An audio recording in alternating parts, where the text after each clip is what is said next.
So good morning and welcome back to the Weight Escape. This morning I have Esta McIntyre on. Esta lives in Westlake Village, California, owns a studio called My Health Studio, and I'm really excited to have her on today because she just wrote a book called Fitness for Women Who Love to Eat and Hate to Move. And I was like, yeah, I'm in. So I was like, gotta get her on. I really want to hear about it. Esta, is there anything else that you'd like us to know about you before we jump into that? Just that, even though I'm a fitness coach and a nutrition coach, I'm just like everybody else. And that's the category that I fall into. And I'll tell you a little bit more about that as we go. Yeah, for But sure, please. yeah, right. So are you ready? You ready to hear more about the I'm book? totally ready. I'm super excited to hear about your book. All right, well, good. I'm going to show you the cover. Yes, because please. can you see that? Yeah. So I wrote the book. That is my baby picture, by the way. Oh my gosh, that's awesome. And somebody said, well, why did you pick that picture and why is there ice cream there? And as long as I can remember, I have loved food. And I've heard stories, and look at the resolute look in my eyes. Can you see the peering eyes? Well, my understanding is that if they wanted my attention, they would just put food. So if a photographer was there or they would put food out there, and to this day that technique works with me. You want my attention, put ice cream there, and I'm there. And so really that's who I am. I love to eat. And contrary to popular belief, there are some fitness coaches out there who don't love movement. As a matter of fact, I spent my entire life in corporate America. I was not a fitness trainer. I am the product of two clinically obese parents. My dad was up 100, down 100 pounds, up 100, down 100. He did that twice. And my mother was very similar. And so I just decided somewhere early on that that was my destiny. I grew up in New York City. Back in those days, there were no organized sports. There was, I remember playing jump rope in the playground because we grew up in the housing projects, but I don't remember any other organized, I think the boys had Little League, right? So I am what is better known as a sexagenarian. And I've had people say, what's that? And I have to quickly tell them to get their minds out of the gutter. So sexagenarian is just someone who's 60 or older, in their 60s. And initially, this book was written to that demographic and for women. But since that time, I've had so many people read this book and say, the first thing they say is, you should cross out women and put people, because even though I felt it was geared towards women of a certain age, there are so many people, young and old, men and women, that are relating to this book. And so that's been a serendipity and a blessing to me. I'll talk about the process of writing the book first and why. Please. When I first decided to write a book, I was very influenced by Todd Durkin and the mastermind, because I'd seen so many other people write books, and I thought, am I capable? Can I don't know. And initially I decided to write this book as a tongue-in-cheek look at the things that we do as we age to stay healthy, and it was going to be more about the mechanics of it with some humor, in it. And the more I wrote, the more emotion came out about not just the battle that I've had in my life of getting and staying fit, but about the early influencers. And I didn't want to get very personal. I didn't want to reveal very much about myself in this book. I just wanted to give people some helpful tips and tricks to get through this process. But as it turned out, as I started writing, I realized that before someone can move forward, they first need to look back. Mm.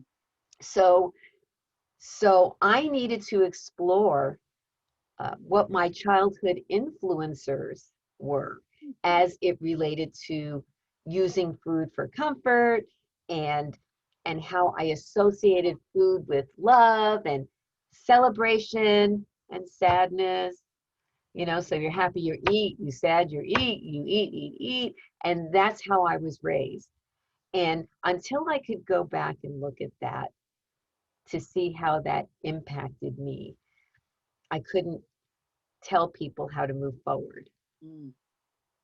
So that was the first adventure that writing this book took me through. So, but let me tell you the rest of the story. So I digress. So I am the product of these two clinically obese parents. And during my adult life, I lost and gained 50 pounds, 60 pounds, 5 times through my adult life. So up 50, down 50, up 60, down 50, in and out, up and down. And I have one of my old pictures here, and I don't know if you can see that, but that's just one of them. And this was during my entire adult life. So the last time that I put the weight back on, I did what any self-respecting woman would do. I went to a plastic surgeon's office and I said, I really want you to suck it out. And thankfully, he was a rather conservative doctor. And after being poked and prodded, and he, took photos, sat me down and said, you know, I could do this for you now, but you won't be satisfied. You really need to lose some weight. Now, here's the thing though. Think about this. If you go into a surgeon who could potentially make thousands and thousands and thousands of dollars on a treatment that he can do for you, and he sends you away, how depressing is that? That's what I thought. I thought, oh my God, like, you got problems when a cosmetic surgeon sends you away and tells you to lose weight. So, but at that point in my life, I didn't want to do the hard stuff anymore. I didn't want to watch my food and I didn't want to work. I hated working out from the get-go. You'll read about that in this book. I just didn't want to do any of that. So I did something. I took the path of least resistance, which was to go for a drug. So I took fen-phen. I don't know if your audience or you, I don't know if anybody's familiar with fen-phen. So it was phentermine and fenfluramine, and one was an upper and one was a downer because one got you up so high and the other one took you down so low. And I thought it was a miracle drug because it also impacted, it seemed to impact the endorphin levels in my brain. It seemed to raise them. And while I still enjoyed food, it wasn't an obsession any longer. And the weight started coming off. And, but we found out later that fenfluramine was taken off of the market because it caused heart damage. And here's the sad part of that. And my reaction to hearing that was, gee, I'm so glad that I found this before they took it off the market. That's how badly I didn't want to do the work anymore. Right. So, our lives, they're journeys. We're on a journey here, and it's a journey of learning, isn't it? Right. So, so I went back to the doctor and I had a little bit of work done. And then I came out of that knowing in my heart of hearts that fen-phen wasn't my ticket and I really had to get this under control and blah, blah, blah, blah. But I didn't get it under control until after I gained the weight back again. And after you've had surgery like that and you gain weight back, you gain it differently. Like I was gaining it in places I never had it before. Oh. I had sort of a body type, and then post surgery, I had a different body type. And so I I'm gonna condense this story. You have to read the book if you want the whole story, but I'm gonna condense it a little bit. So I still was working in my corporate job, and I went to what I now lovingly call a cookie cutter trainer, meaning you go to a really big box place and there's a young person who's having you do something that everybody else in that gym, you can see other people doing the exact same thing, regardless of age, size, any of that. Nothing was custom, but I just thought I hated it. I hated every second of it, but I made myself go. And and then I found a chiropractor who's not been practicing here anymore, but he had a favorable carbohydrate, high protein program, and I went to him, and he was my accountability, weigh in, body composition, all of that. And I got to be friends with him and with his wife, and he recommended a different trainer to me. He said, I have a friend, he was trainer to the stars, and he's willing to see you for free. And of course, I'm a impatient New Yorker, skeptical, and as soon as somebody said he's willing to see you for free, the antenna go up. It's like nothing's free, you know. And the only place he will see you is at the local tennis club. And this is Westlake Village, California. It's a rather affluent area, and the tennis club is sort of an affluent club. So I thought, ugh. So I went home and I said to my husband, blah, blah, blah, trainer to the stars. He's going to see me, going to give me a free session. I'm not going. And he said, well, why aren't you going? It's free. And of course I said, nothing's free. There's something is, I looked up the guy and he really had previously trained. I can't drop names, but he did train people. And so my husband said, what do you got to lose? Go. You know how to say no, go. So I went, and he was very different. He had an undergrad degree in exercise physiology, but his master's and doctorate were in psychology. And so while he's, working your body, he's up in your head. And I said, I'm really interested in your services. Can you tell me your fee? And he said, why don't you come back? Okay, I'll come back. Came back. This went on for a couple of sessions until I said, you've got to tell me, you have to tell me what you're going to charge me, or I'm not coming back. And you have to remember, I've owned my health studio for 15 years. And so this was before I ever had a credential, before I ever had my first credential. I was not in fitness. And so at the end of the day, he was more money than I thought I could afford, but I knew he was different. I knew he was different. And so I'm going to tell you how I paid for him, because that's the story in itself. But I contracted with him. I had immediately had buyer's remorse because I'm a New York City housing projects kid, and I just don't spend that kind of money on myself, or didn't, And so I stayed with him for 2.5 years. And the way I did that was I learned how to sell things on eBay, and I would go to all the local stores like TJ Maxx and Marshalls and Ross, and I would look on the clearance racks, and I would buy things, put them up on eBay. If they didn't sell, I returned them. And that's how I paid for him. The rest of the story is actually in the book, but that's how I paid for him for 2.5 years. And it changed, and I had to join the tennis club on top of paying for him. So decisions like that can change your life. And if we can just get out of our own way sometimes, and at some point he was the one who encouraged me to pay it forward. And what does that mean? What do you mean pay it forward? I'm working 60 hours a week. He thought I would be good at doing what I now do today, but I couldn't see it, and don't make me do a burpee. Like, and if you take away my ice cream forever, no, like, I just don't think so. So anyway, the remainder of the story is in the book, and I did go back to school, and here I am today. So that's the story of how I got here. But I am not, Jen, I'm not your typical trainer. And what I mean by that is I hate to exercise. I'm not a typical coach. I don't love it to this day.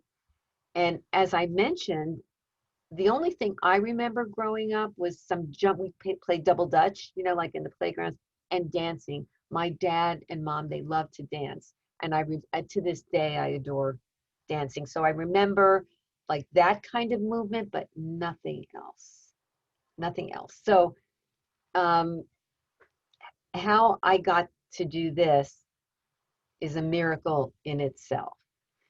And so that brings me to I think to the premise of the book. And I think if people take nothing else away with them, it is that they should never go it alone.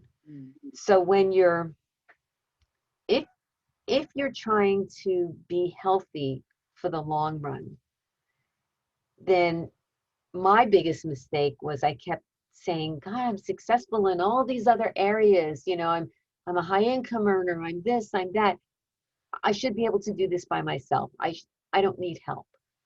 But that is the furthest thing from the truth. And I'm going to tell you this as someone who's 65 years old. It doesn't get easier. And the further along you go, the methodology for movement and for nutrition and your body's needs change. The methodologies change. And so you have to have a team of people who understands what your customized approach should be. You need a customized blueprint, and that's what I do for my clients. I work with them in the movement areas. I'm credentialed to work with arthritis patients as well as multiple sclerosis. I have credentials to work with multiple sclerosis, and then also weight loss and weight management and bad attitudes. Because I'll tell you, the older that you get, the more often you fly on a broom. Interesting. You know, there are some, unless you treat your body well, there are aches and pains that go along with the aging process. And, you know, we talk a lot about sarcopenia, we talk about muscle loss, but not all of that is necessarily, it doesn't necessarily mean that's going to happen to you if you have the right team. So I want to spend some time on the team, if that's okay with you. Yeah, please. Okay, so everyone has a different team, right? And for example, for me, I want people to understand what a team means. So some years ago, I was diagnosed with something called MCD, or mixed connective tissue disease. Now, I was diagnosed with that at the time when I was still working very full time and I was studying. So I had one foot in the corporate bucket and one foot in the maybe I'm going to go into fitness, I'm not sure bucket, right? And I was working a gazillion hours a day and then trying to study and not sleeping. And, you know, it wasn't a good scenario. So we know with any autoimmune disease or just the human condition in general, that stress, lack of sleep, poor nutrition, and lack of movement or incorrect movement those are all a piece of the puzzle. And I wasn't doing any of those correctly. So I had pain from head to toe. And so through a series of blood workups and, you know, panels, they decided that I was on the autoimmune spectrum and gave me this diagnosis and steroids to go with all of that. And I wasn't having any of it. You know, I was not going to take steroids. The worst I did was took Advil, and I just wasn't. I ignored the diagnosis. Really, I just took a head in the sand approach to it because I had singleness of purpose. I had blinders on, and I told the doctor, okay, I'm not, you know, I'll take Advil, but okay, anything else I need to do? Am I going to die young from it? You know, am I going to die now from it? You know, and those are my questions. And I just kept moving forward, moving forward, moving forward, got the credentials, moving forward, moving forward, moving forward. And then some years later, I I thought, well, maybe it's time to see another rheumatologist, just because it probably had been, I was already in fitness. It had been like 10 years since the original diagnosis. And let me check it out. They took a whole series of blood workup. Now, remember, since that time, I am now completely in fitness. My job, I retired from that. Um, I sleep well. I eat properly, mostly. I work out a lot. And so I'm in a different place, even mentally. And I gave them all the blood work that resulted in the initial diagnosis. And guess what? They reversed the diagnosis, Oh, wow. right? Now, that made me mad. That made me mad that they reversed the diagnosis. And I said to the doctor, well, is that because the initial diagnosis was wrong, or is that because of a lifestyle change? And he looked me in the eye and he said, does it matter? And I said, well, it would have mattered had I taken all those steroids, but given the fact that I didn't, I guess not. I guess not. But I will tell you this, and I will say this to your audience. When I don't take care of myself properly, I can feel some of those symptoms rearing their ugly heads. Oh. And so I do believe that, genetics aside, we have a great deal of control over how we feel and over what happens in our bodies. Because I have the crappiest gene pool. Forgive that word, but that's the truth. I have an awful gene pool. And I've since changed my thinking. You know, I don't have to die at 58 like my dad did. You know, I don't have to live a sickly life like my mother did. So now our focus should be on health span rather than lifespan. Because I think if you were to ask most people, are you afraid of dying? I don't think it's the dying that bothers them. If you ask people my age, it's the possible suffering that could precede it. That's what makes us a nervous wreck, right? But what if we could be pretty much healthy until it's time for us to go to greener pastures, right? Wouldn't that be amazing? Wouldn't it be amazing to continue to be able to contribute to society in a positive way? You know, and every time I'm interviewed, in the one of the last interviews I did, someone asked me, "What's your favorite sound?" And it took me by surprise, but it is laughter. You know, I do two talks when I do public speaking. One is this, fitness for women who love to eat and hate to move. And that's what I coach on, you know, trying to get people to find their custom blueprint, their custom team. So my team consists of pain management, chiropractor, of course my physicians. There might be a little hypnosis in there when my head gets unscrewed, you know. Stretching, stretch therapist. So, and everybody, and massage therapist, everybody has, but some people don't like massage. So massage wouldn't be on their team, right? My fitness coach, I have a fitness coach. People say, why? I say, because when left to my own devices, I can't be trusted. I won't behave. Yeah. You know, I'm just like everybody. I'm just like every single one of my clients, except now I realize I don't have to do it alone. And neither did they. Aging in and of itself, it it can be not the happiest place. And I'll tell you, I'm not on any meds. And I'm not anti-meds. I'm not. I love my doctor, you know, and I'm not.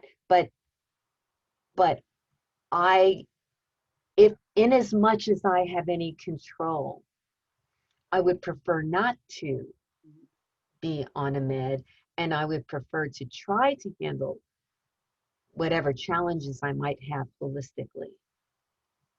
You know, based on research, and I'm big on I'm big on data, I like to see data. So that's really important to me. And I do in this book, I do outline how do you choose your team, how you should choose your team.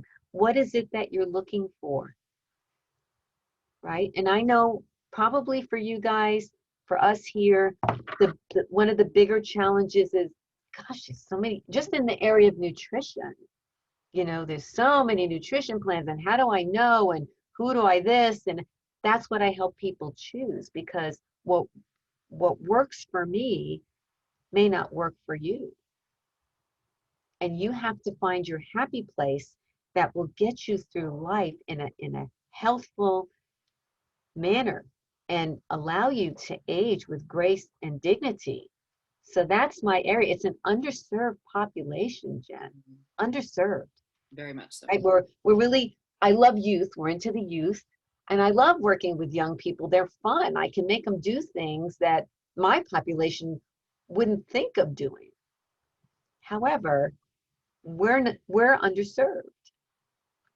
So that kind of encapsulates what this book is about. It's finding a team, how to do it, and how to keep your sense of humor through this process. Because you'll need it. You'll totally need it. Yeah. So that's where I came from. That's amazing. Yeah. That's it. I really appreciate that you said that, though, that we are all different, and what your blueprint looks like isn't going to be the same as what my blueprint looks like. Totally different.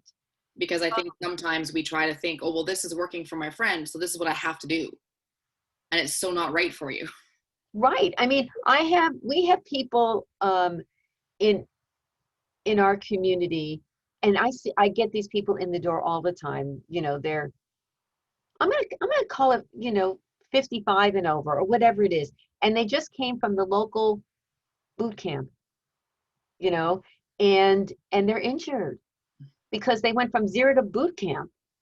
How crazy is, but even for me, Jen, in my brain, I'm 25. And then I look in the mirror and I go like, oh my God, when did that happen? And I think that a lot of times as we age, we think, well, I can do that. I can do that. Like, I can do that. But, and it isn't that we necessarily can't do that. It's more that we shouldn't do that. And so I think we need an approach where we roll out the treatment. Yes. Where I talk about the different stages of decision making, and we need to find out where people are. And I know this, but if you look at a scale with 0 in the middle, right? And you've got negative numbers to one side and positive numbers on the other side. Not everybody comes in at 0. They might come in at a -10, and they have to flip some switches before they even can get to 0. There are others that come in at 0 and they can hit the ground running. But that's why everybody's needs a different blueprint for success. And there's one other thing that's really, really important. And I tell people, if it's not sustainable, don't go there. If you, like I did the grapefruit and egg diet, and I don't even know. Like I tried everything. I certainly couldn't have sustained fen-phen. I couldn't have sustained that for any period of time. I loved it, but I couldn't have sustained it. And I'm blessed that I've had scans. I have no damage from it, but I couldn't have sustained eggs and grapefruits for any lengthy period of time. So whatever it is that you find, you have to be able to employ it for a lifetime, or you'll just do what I did, up 50, down 50, up 60, down. It's so unhealthy. It's not good for you. So those two things, the team, yeah, and I tell you how to do that, and make it sustainable, or don't go there. I, I actually do really appreciate that you brought up earlier in your story about a cookie cutter trainer, because I think sometimes, as people, we trust who we go to. And I Mhm. think we need to, whether it's with a trainer, whether it's with a physician, whether it's whatever, but almost kind of take our power back and start speaking up for what we need too, instead of just kind of surrendering, well, you know what you're doing, so I'm in your hands.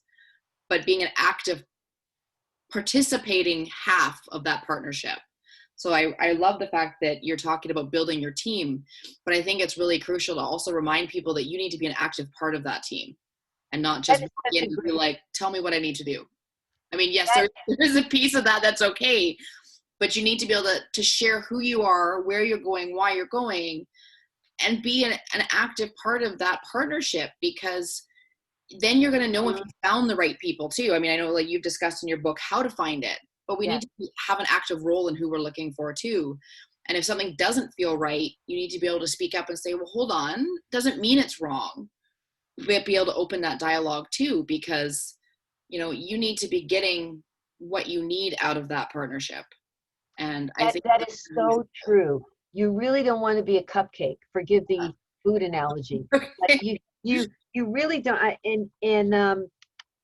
think that is such a I I think it's up to a credentialed, educated coach to tell their clients that I need your input, Yeah, because certainly, I can look at them, check form, but obviously I can't feel what they feel.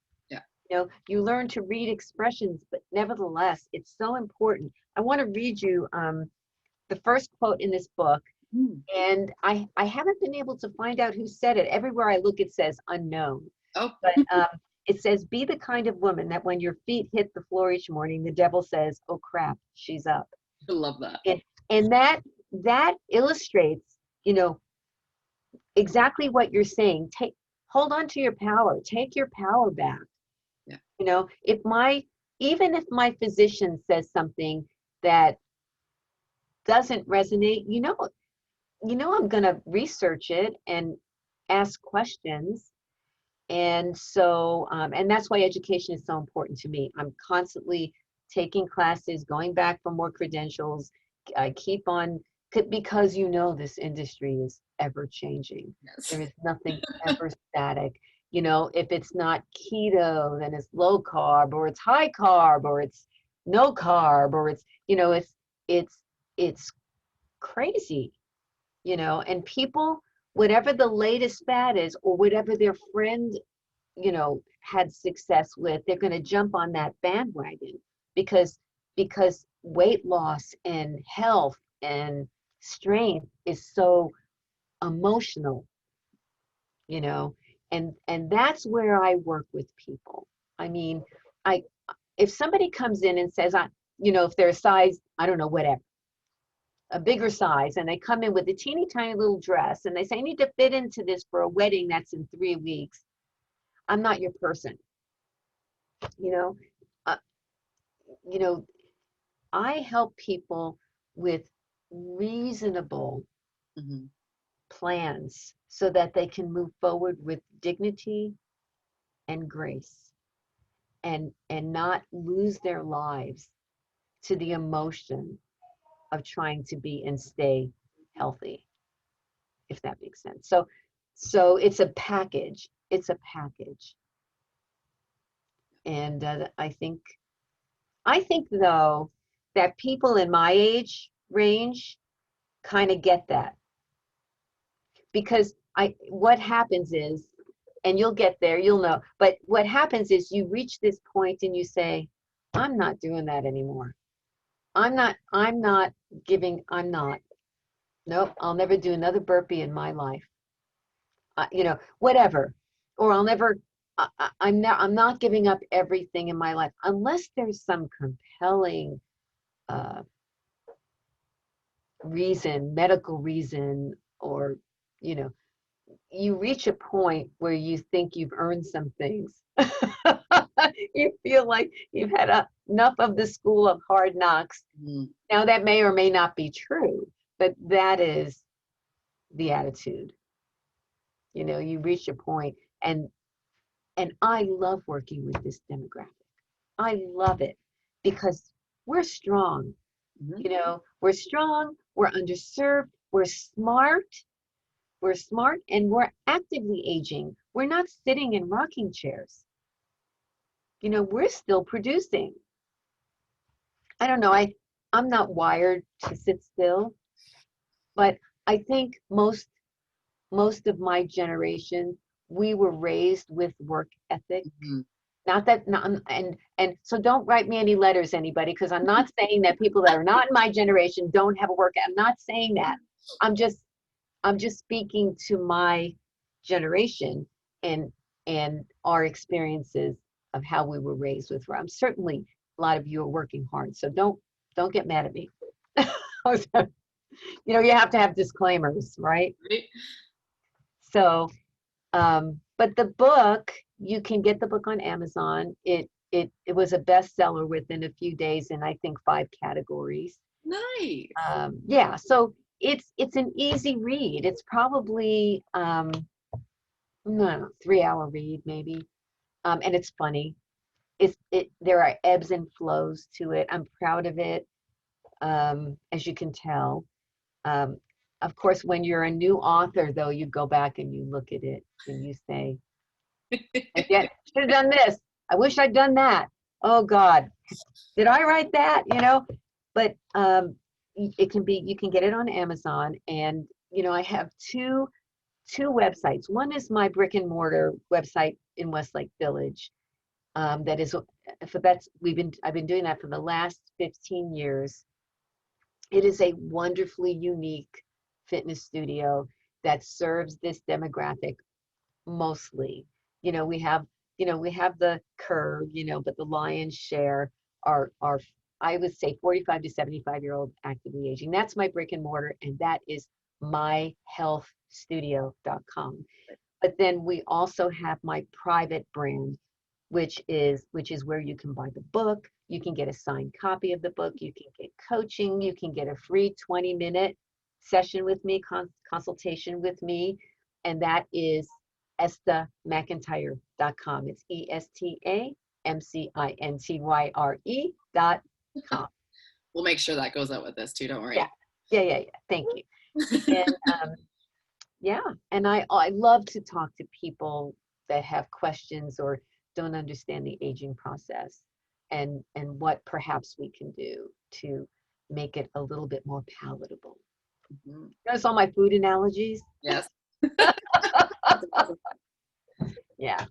So I'm going to end you with one question, actually, just because I've been doing it with a lot of our speakers. But if you could go back to that defining moment where you chose to take your health into your own hands from the woman you are today, what would you say to her?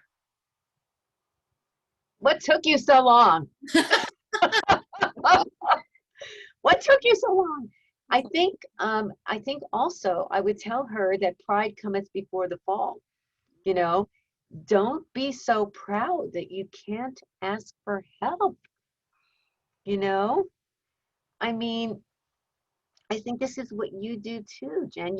You people are state, you know, I talk about like why didn't I ask for help earlier? I talk about this. I didn't want people to know the real me, Right.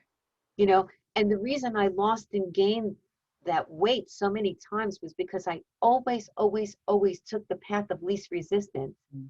because the path of least resistance can at least make you look temporarily good. Oh, look at me, I lost 50 pounds. Oh, you look great, you look great. And as you know, you're creeping back up because you couldn't sustain what you tried to do all by yourself, right? That's what I would say to her. Like, don't be so proud. Mm, Get some help. that's powerful. That would be it. Well, thank you so much for your time today. I can't wait to get my hands on that book. I know it's going to be a sit down and go through it cover to cover. I just know it. I just know it.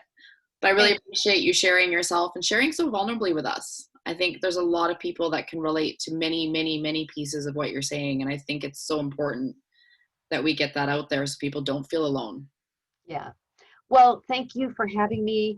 I'm honored. I'm always honored when I have an opportunity to share my story and to possibly make a positive difference in someone else's life. So thank you. Thanks. And for those of you listening, we will see you again tomorrow.